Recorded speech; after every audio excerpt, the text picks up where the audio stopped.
মানে বলা হচ্ছিল সামাজিক যোগাযোগ মাধ্যম তো আপনি আসলে স্কিপ করার সুযোগ নেই, সামাজিক যোগাযোগ মাধ্যম এখন অনেক কিছুই বাংলাদেশে চালায় চলছে, সেখানে আলাপ আলোচনা হচ্ছে। আমরা দেখলাম গত 2-3 দিন ধরে এনসিপি এবং জামাত যাদেরকে খুব বন্ধু বলা হতো, অনেকে বলতো যে যখন এনসিপি যেদিন আত্মপ্রকাশ করলো সেখানে বিএনপি সহ অনেকেই সামাজিক যোগাযোগ মাধ্যমে বলা শুরু করলো যে জামাত লোক সাপ্লাই দিয়েছে, জামাত টাকা পয়সা দেয় এনসিপিকে।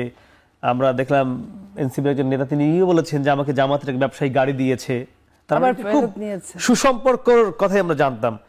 সেটি দেখলাম একদম বিপরীত চরিত্রের কথা 2-3 দিন ধরে।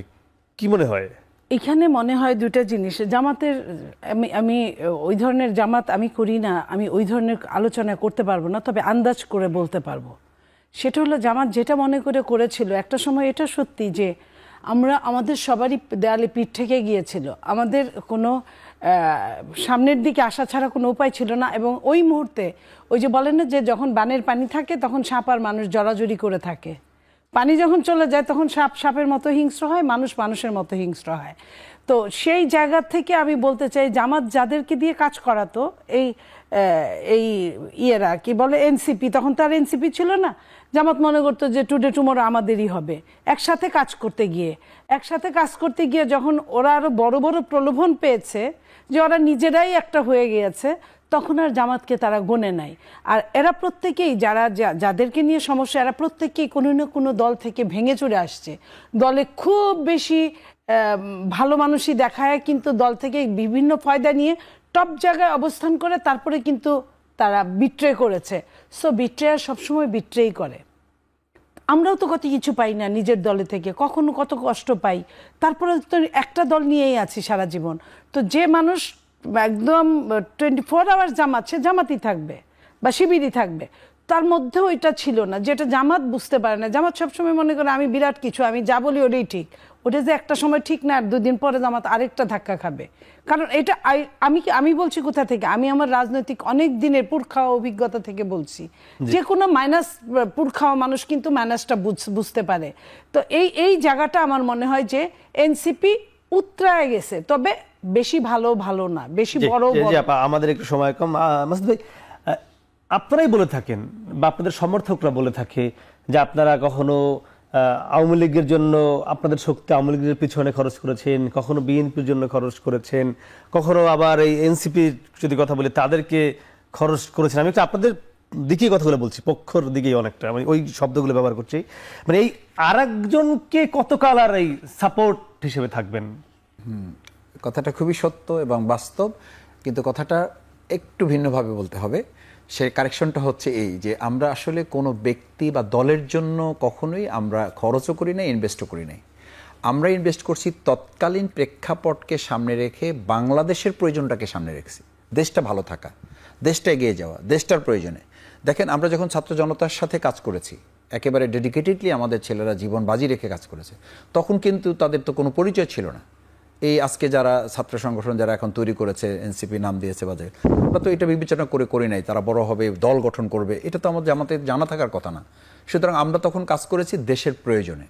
এর আগে যখন আপনি আওয়ামী লীগের কথা বলেন, ঠিক দেশের প্রয়োজনটাকে সামনে রেখে মনে করেছে যে একটা বিশৃঙ্খল এবং অস্থিতিশীল অবস্থা থেকে দেশকে রক্ষা করার জন্য আমরা আমাদের স্বার্থটাকে বিসর্জন দিয়ে আমরা তাদেরকে দিয়েছি। আবার ঠিক একইভাবে বিএনপির সাথে আমরা যখন গিয়েছি, আমাদের আনকন্ডিশনালি আমরা বিএনপির সাথে তখন গিয়েছি। আবার যখন বিএনপির সাথে আমাদের সরকারে আমরা গিয়েছি, তখন কিন্তু আমাদের সুযোগ ছিল, আমরা চাইলে বা আরও যদি আমরা বিএনপির কাছ থেকে আবদার করতাম বা আমরা যদি আরও বেশি চাইতে পারতাম, তাহলে হয়তো আমাদের 2টা মন্ত্রীর জায়গায় আমাদের আরও বেশি চাওয়ার সুযোগ ছিল। কিন্তু আমরা অতটুকুতেই মনে করেছি যে না, দেশের প্রয়োজনে আমাদের এটুকু। সুতরাং সেই জায়গায় জামাত ইসলামী কোনো ব্যক্তি বা দলের পিছনে আমরা কাজ করিনি। আমরা কাজ করেছি ওই সময়ের প্রেক্ষাপটকে সামনে রেখে ওই ব্যক্তি এবং দলকে বাংলাদেশের রিপ্রেজেন্ট করার মূল কারিগর হিসাবে তাদেরকে আমরা সামনে রেখেছি। সেই জায়গাটা ভবিষ্যতে যদি জামাত করে, এটা আমরা বলেছি যে বাংলাদেশের প্রয়োজনে যদি আপনি কাজ করেন, আপনার সাথে জামাত কাজ করতে রাজি আছে। জামাত বাংলাদেশের উন্নতি অগ্রগতির জন্য যদি আপনি এগিয়ে আসেন, বাংলাদেশ জামাত ইসলামী তার সবটুকু নিয়ে আপনার সাথে কাজ করতে রাজি আছে।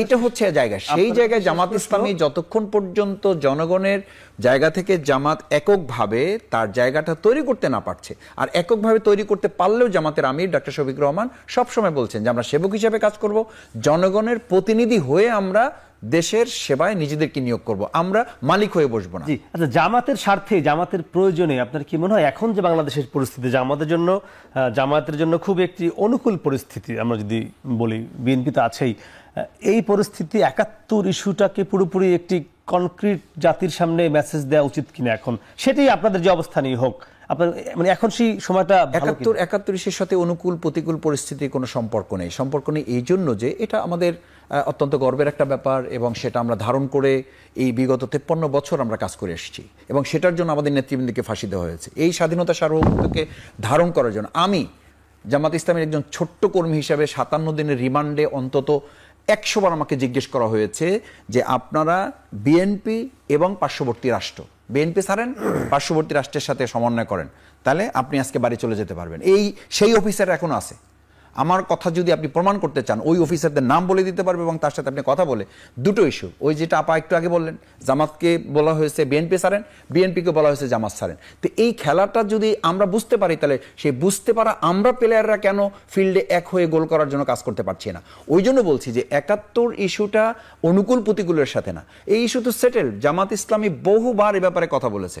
জামাত ইসলামীর সাবেক আমির অধ্যাপক গোলাম আজম সাহেব যখন নাগরিকত্ব ফিরে পেলেন আইনি লড়াইয়ের মাধ্যমে, সেই আইনি লড়াইয়ের পরে বাইতুল মোকাররমের উত্তর গেটে ফ্রাঙ্কলি স্পিকিং হাজার হাজার মানুষের সামনে সেই ভিডিও এখনো পাওয়া যাচ্ছে, এখনো প্রচার হচ্ছে। সুতরাং এই ব্যাপারগুলো আমি এই বর্তমান সময়ে, আপনি যদি এটাকে অনুকূল মনে করেন, আমি অনুকূল ধরে নিলাম, সেখানে কি করা উচিত? জামাত ইসলামের আমি doctor Shafiqur Rahman several time এটার ব্যাপারে ইন্টারভিউ দিয়েছেন এবং খুব ক্লিয়ার কাট কথা বলেছেন।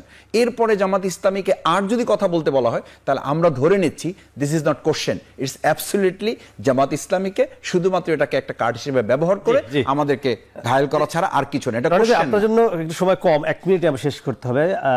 আপনার কাছে যেটি প্রশ্ন সেটি হলো যে এখনই বাংলাদেশকে, আজকে আমরা যে বিষয়ে কথা বলছি, জুলাই ঐক্য ধারণ করতে কি মনে হয় বিএনপি এবং জামাত এদেরকে কি একসঙ্গে বা এক প্ল্যাটফর্মে একটি জায়গায় আসা দরকার? একসঙ্গে এক প্ল্যাটফর্মে আসার দরকার নেই। বিএনপি বিএনপির রাজনীতি করবে, জামাত জামাতের রাজনীতি করবে, যার যার রাজনীতি ট্রান্সপারেন্ট থাকবে, এবং তারা জনগণকে অফার করবে যে আমার এই হলো পলিটিক্যাল প্রপোজাল, এই হলো আমার ন্যারেশন, আমাকে যদি ভালো লাগে, হ্যাঁ, ভোটের মাধ্যমে আমাকে ক্ষমতায় দাও। বিএনপি বিএনপিটা করবে, জামাত জামাতেরটা করবে। দেখেন আমরা কাদা ছোড়াছুড়ি যেটি চলছে, কাদা ছোড়াছুড়ি, এটা খুবই ভালো ব্যাপার, এটা থাকবেই, কারণ এতদিন আওয়ামী লীগ ছিল, এই কারণে আওয়ামী লীগ বিএনপি দ্বিদলীয় ব্যবস্থা ছিল। এখন আমরা হইলো একটা মাল্টি পার্টিজান স্টেটে প্রবেশ করছি, সেখানে এগুলো থাকবে, এগুলো কোনো ব্যাপার না। কিন্তু ব্যাপার যেটা, সেটা হলো আপনি জনগণ বারবার বলেন, জনগণ ভিত্তিক রাষ্ট্র আমরা আর দেখতে চাই না, কারণ হাসিনাও জনগণের কথা বলে, জামাতও জনগণের কথা বলে, বিএনপি বলে, অন্য দলও বলে।